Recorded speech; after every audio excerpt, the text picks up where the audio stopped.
আসসালামু আলাইকুম। হযরত মুহাম্মদ সাল্লাল্লাহু আলাইহি সাল্লাম বলেন, মুসলিম সে ব্যক্তি যার জিহ্বা ও হাত থেকে অন্য মুসলিম নিরাপদ থাকে। সহিহ বুখারী হাদিস নাম্বার 10 এবং সহিহ মুসলিম হাদিস নাম্বার 40।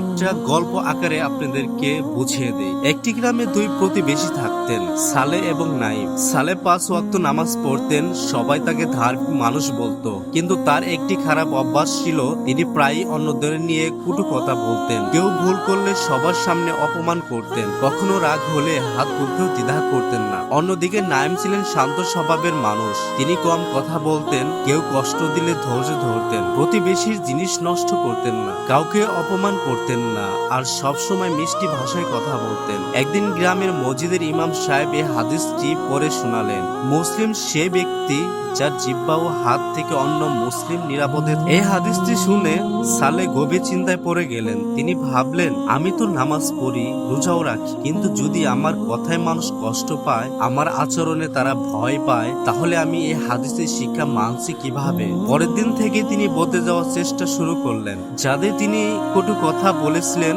তাদের কাছে ক্ষমা চাইলেন, রাগ হলে চুপ থাকতেন, কারো ভুল দেখলে অপমান না করে নম্র ভাষায় বুঝিয়ে দিতেন। কয়েক মাস পর গ্রামের মানুষ বলল, আগের সালে আর এখনকার সালে এক মানুষ নয়, এখন তার কাছে গেলে মনে শান্তি লাগে। ইমাম সাহেব হাসি মুখে বললেন, এটাই তো একজন প্রকৃত মুসলমানের পরিচয়, যার মুখের কথা ও হাতের আচরণ মানুষ নিরাপদ বোধ করে। আমরা এই গল্প থেকে কি কি শিক্ষা নিতে পারি?